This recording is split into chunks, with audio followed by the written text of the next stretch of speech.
This is where I want to describe to you basically a tool that you can use for, certainly through this subject, this unit, as well as in future health science work you do. They're called the Bradford-Hill criteria. How many people have heard of the Bradford-Hill criteria? Okay. There are 8. Now, some textbooks have 9, but these are the criteria for causation in public health and medicine.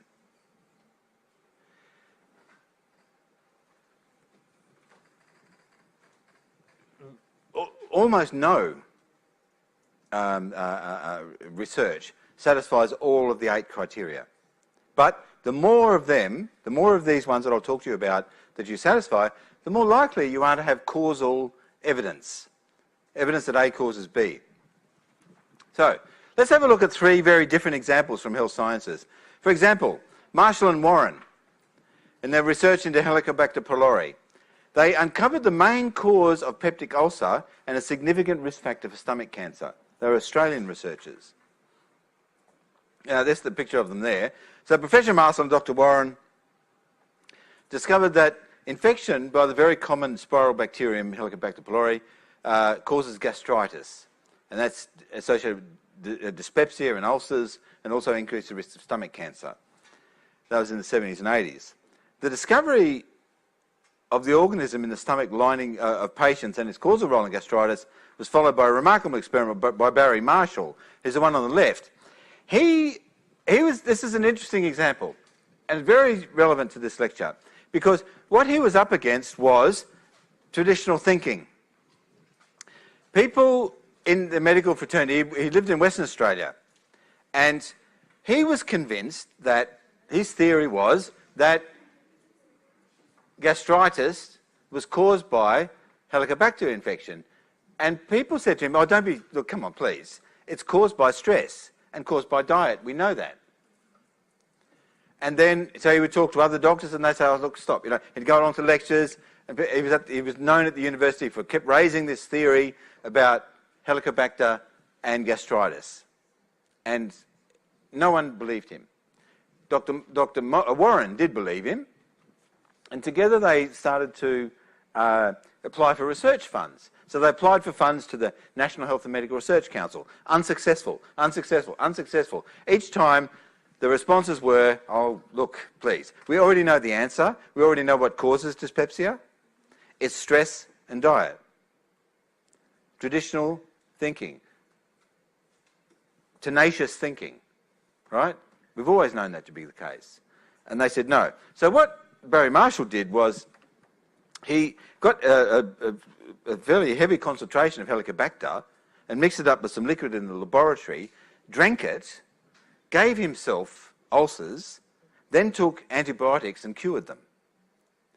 His wife was very upset and said, why did you do that? But he ended up winning the Nobel Prize. Not for doing a self-experiment like that in dramatic fashion, but he did it to, finally his colleague said, oh, look, Barry, okay, all right, okay, we'll give you some money. Go and do the research. And he went and did the research and found the causes, one of the chief causes, and effective treatment, and won the Nobel Prize, the 2 of them. That's... He tried first to culture it, but he was burned, then after that he swallowed it. Yeah, that's right, yeah. It's a good story, isn't it? I like brave scientists like that, So now that study, in more rigorous experiments, is a good example of how research can be applied to identify a single cause of a small set of conditions. However, what about more complex social and physical health problems? Much more complex problems. That was complex enough. They won the Nobel Prize for that. That's great. We have a lot of problems in our world now which affect health, which are social and economic and religious and cultural, that are impacting upon people's lives in many different ways. 2 examples. One is of multi-causality. How can we apply health science to understanding and prevent difficult social problems like extreme violence? How can we do that? And how can we scientifically understand causes of complex diseases such as breast cancer? So using science to understand and possibly control rampage violence, like mass shootings in schools and the community in the United States, how can they be prevented? How can you prevent this sort of stuff? How is it possible to understand how someone can go into a primary school with automatic machine gun and shoot 20 6-year-old children and their teachers? How is that possible? Where does that come from? What causes that? And can it be prevented? Now that was a dramatic example, but it's only one of many. This is the Sandy Hook massacre. There's websites dedicated to counting the number of mass shootings in the United States. And a mass shooting is typically described as where 4 or more people are shot. There's one just last week that reported, but most of them are not reported. So the biggest one of all time was where 527 people were shot and 59 killed in Las Vegas, where someone went upstairs in a big hotel and broke the window and then machine gunned people at a music festival. But then you've got the Orlando nightclub massacre, Virginia Tech, that's a university massacre, a Newtown school shooting, Texas church shooting. This is just in recent years, mostly. And this is the number of people injured, the number of people who died. And these websites, it's actually distressing reading when you look at it as to how many shootings there are. And so there's a website called Mother Jones, and that tracks mass shootings in the US. And this is some data up until about 2015, 14-15, where it looked at the amount of time between mass shootings, right? And here you see, in 1982, there were mass shootings then as well, but there's a lot of time. This is number of days, 400 days, 600 days between big shooting events, right? And you look right here, and then you go down here, and you go down here, and there's much less time. They're becoming more frequent. Now, whoops.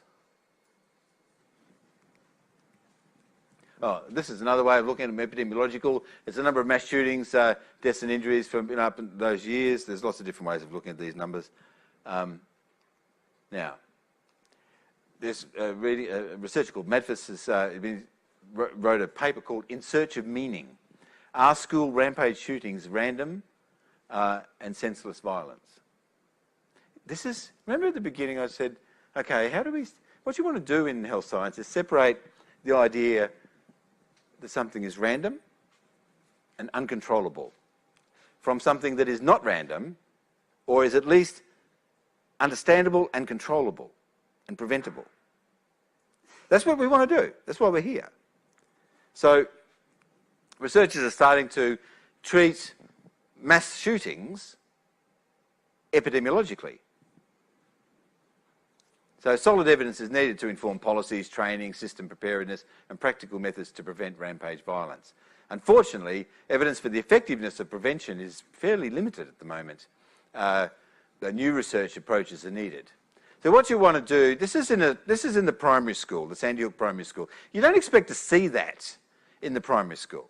And you don't expect to see a president crying. He's a much better president than the one that's there now, right? At least he had what called human emotions. But you don't expect that.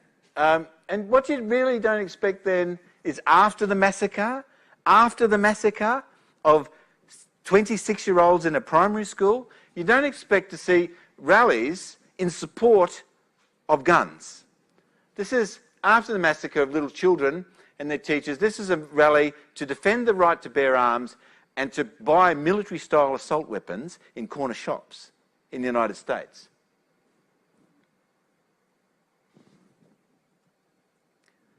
This guy, he's a local politician, looks really friendly, right?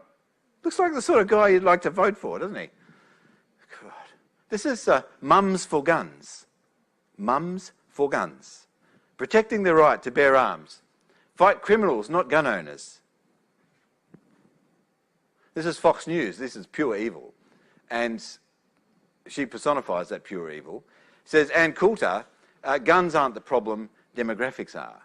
People are the problem. What you get from this sort of evil culture is, I'm not saying American culture is evil, I'm saying Fox News culture is evil.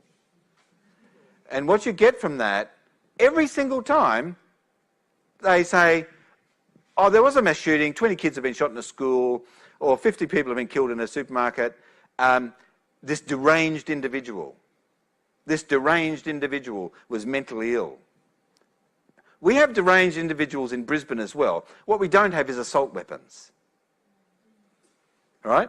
Now, of course, I can go on with this homily all day, but what can you do about that? What can science do about that? What can epidemiology do to try to uncover causes? Now, some of them are completely obvious, like having a society saturated in guns. You go up the border, up into Canada, yes, there are mass murders, a fraction.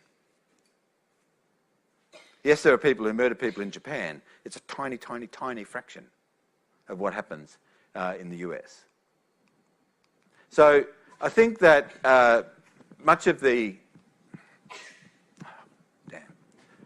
So what happened? What happened? In the first days of the current administration in 2017, what they did was reduce the one single control that Obama managed to get through the Congress, which was that people with a diagnosed history of mental illness should not be able to buy assault weapons, was overturned. The one control they were able to get through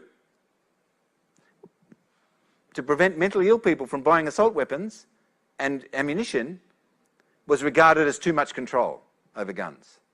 This is what we're facing now in this extraordinary time of violence.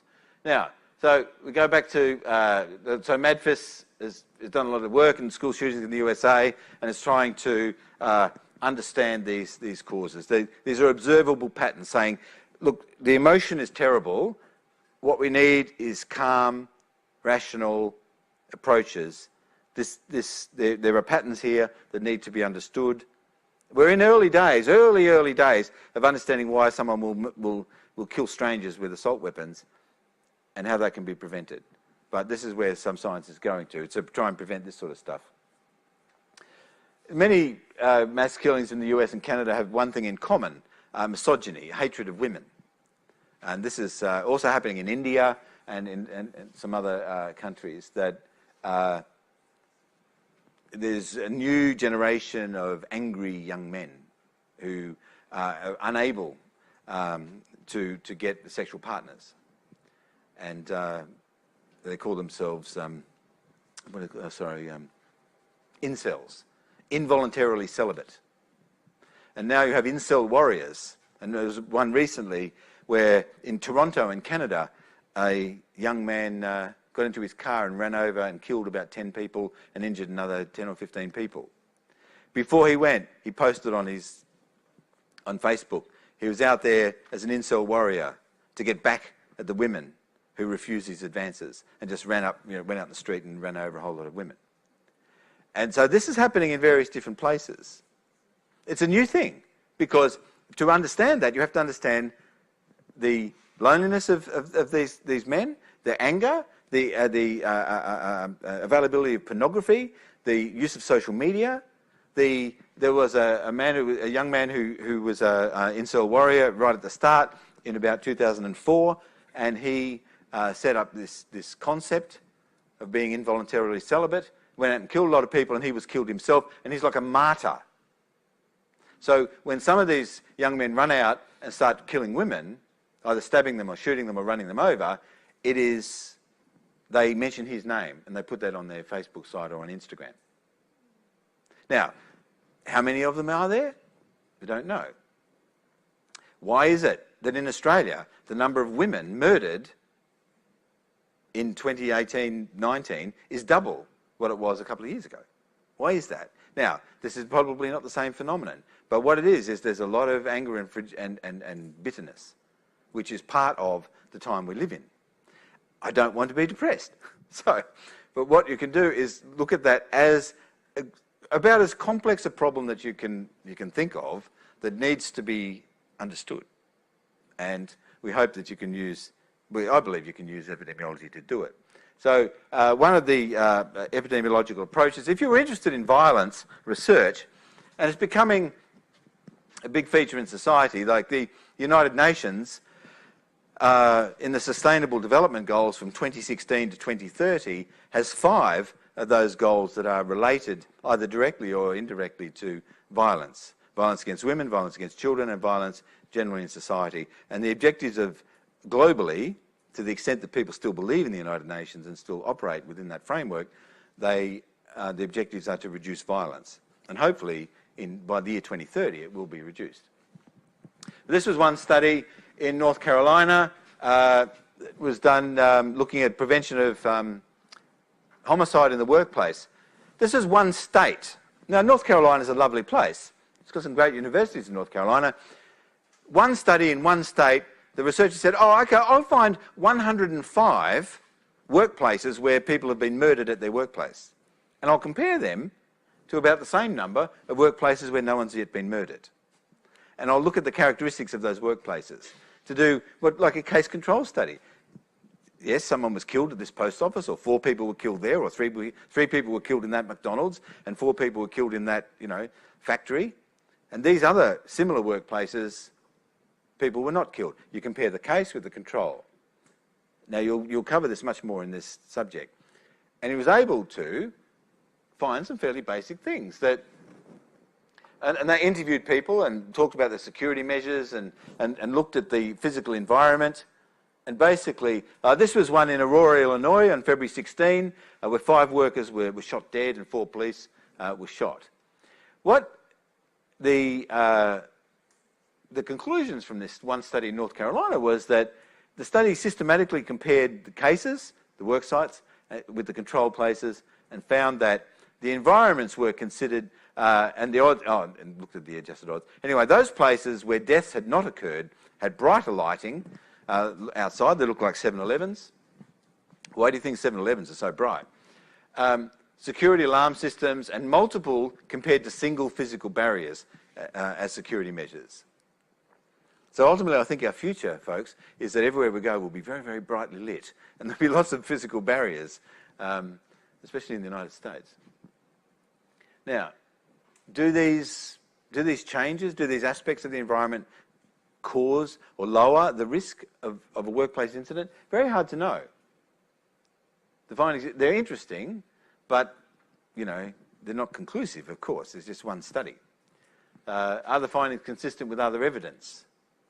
This is the point of the Bradford-Hill criteria. How do you know that, how strong is the evidence? If they have one barrier or one security condition, is the risk lower than if you have 2, or if you have 3, or if you have 4 security devices? Is there what's called a dose-response effect, that those that have no security at all are more vulnerable? These are questions that, and if you did find that the more security you have, the less likely you are to have an event, that would be convincing evidence. But that was just one study. Not possible to do that. Are the findings consistent with other evidence? Is the effect strong or weak? Is there other plausible explanation? Might be that the characteristics of places that have low security are very different than characteristics of places that have higher security, and it's not related to the risk of violence at all. Maybe there's other factors which you didn't measure which explain the violence. So, that's one example. Another is applying causal thinking to prevention of breast cancer in women. We're tracking very well for time, by the way. So, let's just reflect on breast cancer. This is a scourge in society. It's, massive. 1 in 8 Australian women will be diagnosed with breast cancer before the age of 85. Now, in fact, it may be even higher than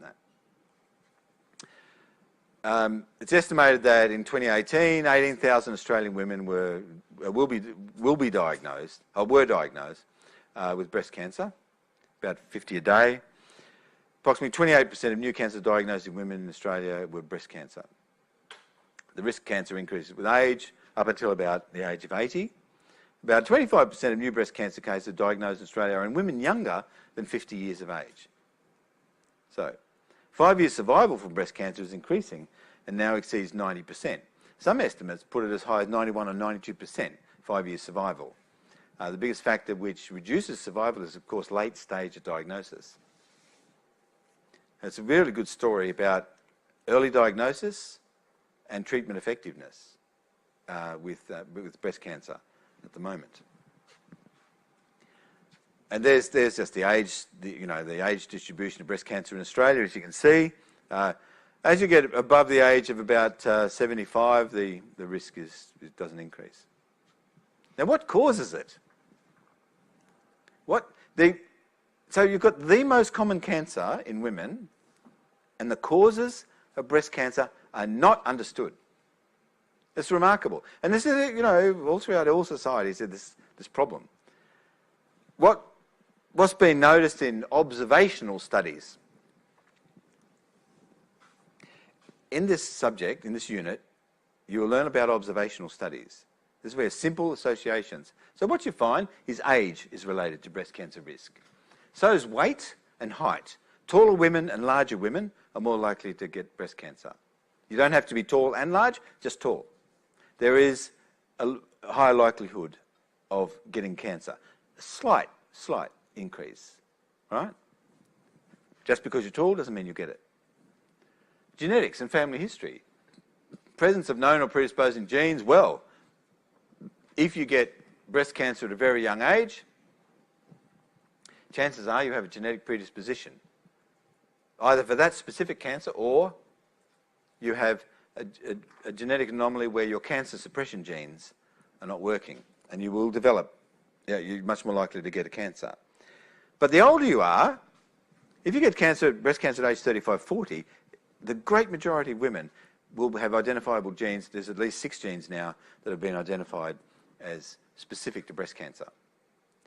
And the great majority of younger women will have one of those or more. But for older women, it's not true.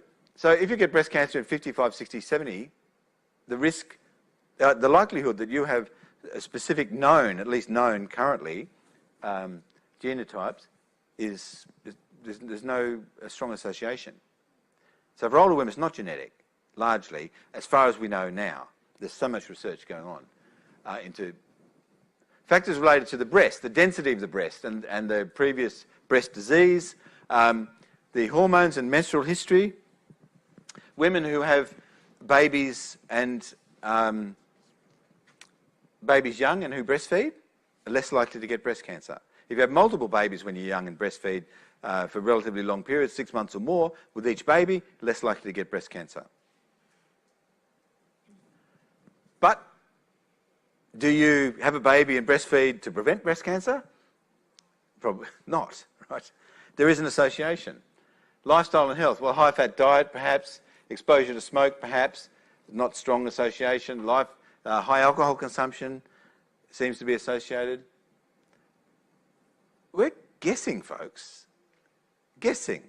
For the most common cancer. A few years ago, I was talking to an undergraduate public health class, and I thought I'll start off by talking about, and it wasn't a full lecture, it was just an introduction to the course.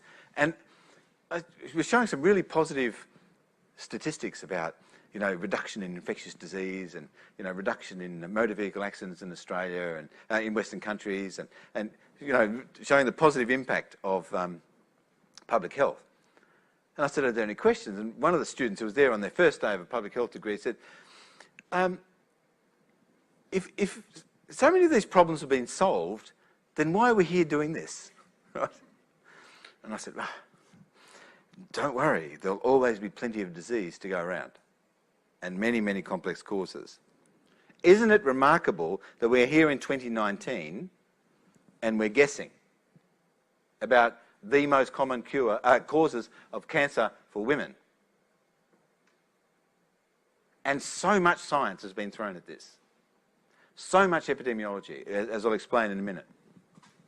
There's also protective factors, like having children young especially when and breastfeeding and also doing regular exercise. That's from the National Breast and Ovarian Cancer Centre. So let's just consider one of those causes. Links between dietary fat intake and breast cancer. Here's a very interesting, it's an old one. You'll see this in the Gordis book, that this is per capita supply of fat calories. Very, very high per day. 1,600 calories per day, down to very low, less than 500. Here is the incidence of breast cancer per 100,000 women. Here is Japan, and up the top is the US. Switzerland, Germany, Denmark, high fat. If you eat in these countries, you eat a lot of cheese, a lot of meat, a lot of animal fats. Down here, a lot of vegetables and fish. Similarly here, right? Now, that's a what looks like a strong association, doesn't it? So, is risk of breast cancer caused by dietary fat intake? This is what's called an ecological study. It's the lowest level of evidence, where you just compare patterns over time or patterns between countries that vary on two things: breast cancer rate and supply of calories through fat. There's a lot of other reasons that those countries vary, right? They vary in their health systems. They vary in other aspects of diet, in behaviours, genetically. There's other competing explanations. Something like that is indicative. It helps you to come up with questions, but it doesn't provide answers. So we'll just take you through a bit of a quick history.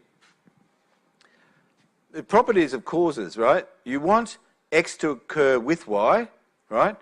But X should precede Y. So that the high fat diet should precede the onset of the breast cancer. And it should be in that direction. It can't be in the other direction. Now, a fundamental problem in public health is we don't have the luxury of doing experiments most of the time. Most of the time we can only infer causes. So, let's look at studies from 2006 to last year. Dietary fat and breast cancer, the evidence is complex and evolving. So, there was a study in 2006, results of a very large randomised trial indicated that there is no significant link between dietary fat intake and risk of breast cancer. This was a study from the Women's Health Initiative, where 48,000 women went into different diets, and they were followed up for 8 years.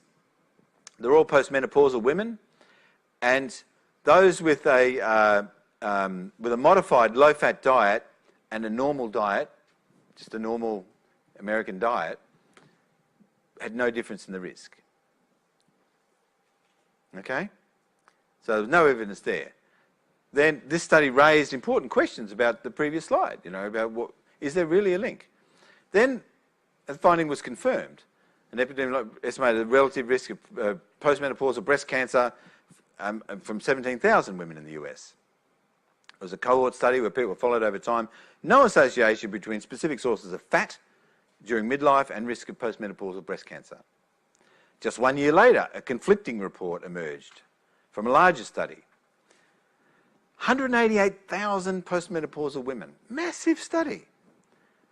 And it looked at association, how often they ate certain foods. Of the women surveyed, 3,500 developed invasive breast cancer. Breast cancer risk was significantly associated with higher fat intake. Now, so conflict between those two studies. Conflict is great in science because it's from that you get progress. It's what I was saying before about the principle of falsifiability. You don't stop at the study with 17,000 women in it. You go on and do much larger ones to challenge the ideas. Now, this one found an association. But one of the really beneficial aspects of this unit that you're doing is you will become more skilled at evaluating evidence. One of the ways, one of the axes in which you evaluate evidence is to compare the design. This type of design is correlational, looking at what women reported to be in their diet and their breast cancer. That's one type of design. Another type of design is where you follow the same women up for many years. That's called a prospective design or cohort study. The cohort study is being more powerful than a correlational study. Anyway, I'm sure you'll cover all of that in the next few weeks. 1 year later, the largest study of women with breast cancer investigated fat consumption among 319,000. These studies are getting bigger, right? Geographically and culturally heterogeneous across all of Europe. The women completed a dietary questionnaire. After 8.8 years, they were followed up. 7,119 women had developed breast cancer in that time. The statistical link between high dietary saturated intake, fat intake and BRCA was regarded as modest, a 13% increase.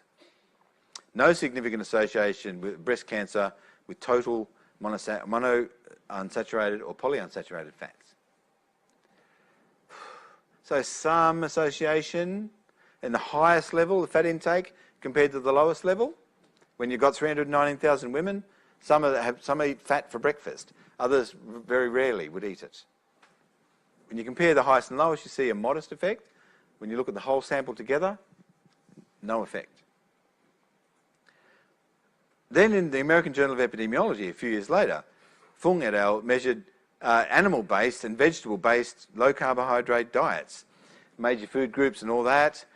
They found a 20% reduction in risk of common type of breast cancer among women whose diet followed this a diet that was developed to reduce hypertension, not specifically for breast cancer at all. This was an incidental observation, that when they followed these women up who were being given a dietary advice around their hypertension, they were less likely, 20% less likely, to develop breast cancer.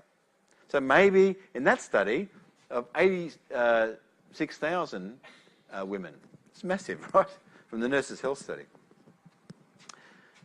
Well, then in 2014, another study. This study included data from 337,000 women aged between 20 and 70.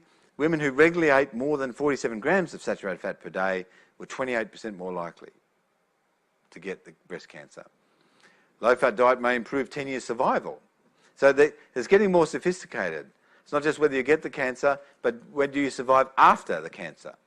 A randomised trial where women were encouraged to eat a special diet. Dietary fat didn't predict breast cancer risk, but of the women who had been diagnosed with and treated for breast cancer, they were followed for 11 years, and there was a small but significant increase in 10 years survival amongst the low-fat diet group. So, what does that mean? The reality is, one of the great challenges in public health is to communicate. It's really a big challenge, because if you were asked, you know, when you've completed HLN 710, of course, people will consult you to interpret what public health messages mean, and you'll say, "Well, I understand epidemiology very well." How would you explain? How would you summarise the results from all of these? We'd put them all together. There must be 1 million women in those multiple studies. And what can you say? Well, but what can you conclude? Is low-fat diet, is high fat an increased risk for breast cancer? Overall, would you say? Awareness? What awareness of what? Is diet, would you say, when you put it all together, that the evidence says that low fat causes breast cancer? And if a woman says, "Oh, my sister has got breast cancer," if you're a doctor, if you're a clinician, if you're a nurse or whatever, a psychologist, whatever, and someone said, "Oh, my cousin has got breast cancer. It might be in my family. Will it help if I go on a low-fat diet? I've heard low-fat diet is effective. Will it help me?"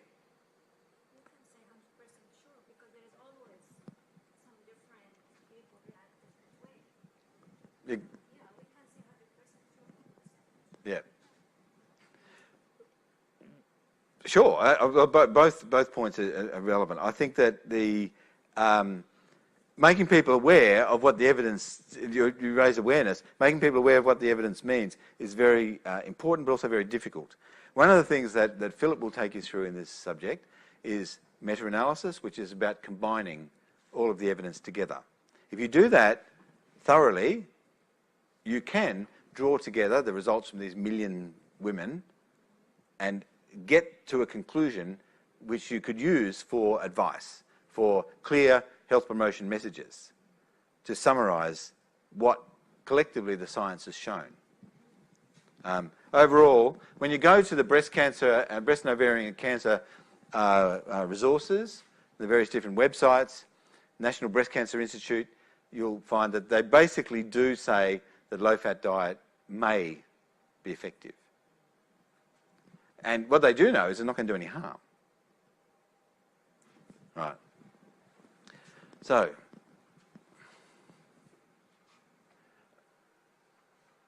okay, right, now, so we're nearly finished, so that's good. Brilliant. These are the 8 guidelines for determining causation. The first one is temporal relationship. You can read all about this in Gordis epidemiology, but here's the key points. Time relationship. Temporal just means time. Does the cancer cause precede the high-fat diet? Sorry? Does the cancer cause precede? Oh, okay, well, sorry about that. I must have changed that. Basically, does the high-fat diet precede the cancer? Right? Okay, sorry about that. Does the high-fat diet precede the cancer? Now, if you've got the cancer and then go on a high-fat diet or go low-fat diet, they're not related, right? But temporal relationship, the time relationship, obviously, one thing cannot cause another if they occur together in time. One must precede the other. I must fix that. Okay, how strong is the association? This is the point I was making about so many different examples of large research projects with breast cancer, and still the association is not strong. And the third one is, can you replicate the findings? Well, are findings replicated in different studies? Well, as you just saw with the breast cancer example, well, not really. Some of them, there's 2 camps. There's those who find it and those that don't. It may be it's shifting more toward finding an association, which is meaningful, which is that does suggest diet plays a part, but it's still other studies don't replicate. The next is dose-response relationship. Is higher exposure to saturated fat linked to more disease? Or perhaps earlier onset? Or perhaps later recurrence? Does increased adherence to a low-fat diet reduce the cancer development or return of a cancer? This is massively important knowledge to have, because so many women are survivors of breast cancer and they don't want to get it back. And so some people will become, vegans, or they'll become, very strict in their dietary control and change all their eating habits, and other people just go on as normal.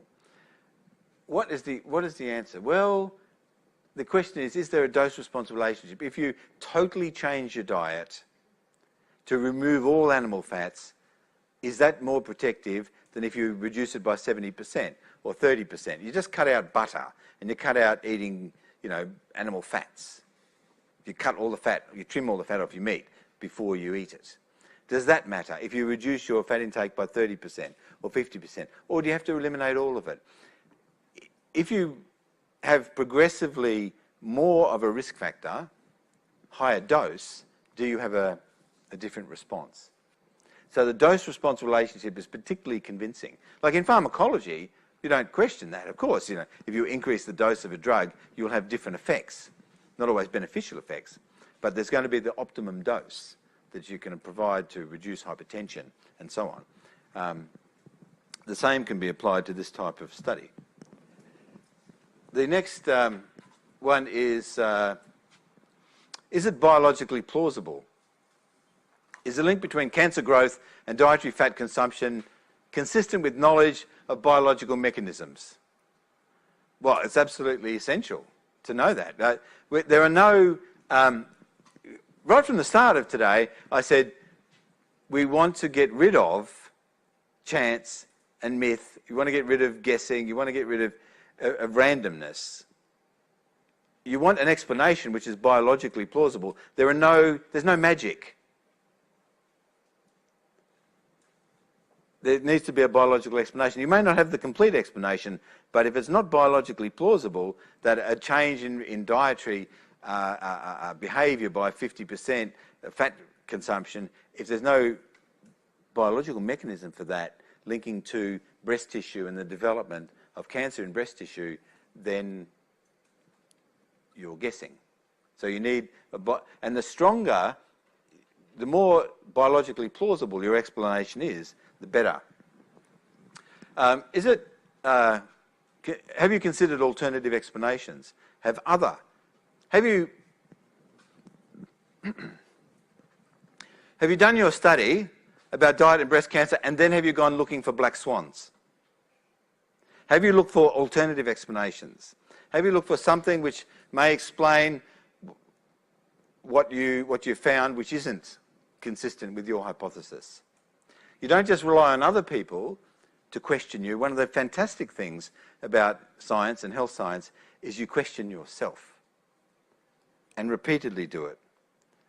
Most scientists, now let me put it this way, most good scientists are humble. Most good scientists are not smug about what they know. Some are, but most good scientists are not. They're humble because they know that their window on the reality is only small. And their contribution of just about everybody, unless your name's Albert Einstein or something, your contribution is maybe good, but small. And the progress relies on everybody. So, and then finally, if you can experiment, like there were experiments where women were randomly allocated to go on a low-fat diet and others stayed on a normal diet. Now that's experimental. Now some women will go onto the low-fat diet and then go off it, but many will stay on it. If they were randomly allocated to that condition and they got very friendly phone calls and instant messages, and they got visits once every 6 months from a dietitian to help them maintain their diet, etc. They may stay on your diet, and they were randomly allocated to that, so they should be much the same as all of the women who are not on that diet except for their diet, right? They were randomly allocated. You can do experiments. They're expensive to do and so on. And as I've already shown you, some of those experiments show no effect. But if you can get experimentation, it's very powerful. And then finally, is the association specific? Is the exposure of the low-fat diet associated with one disease in particular?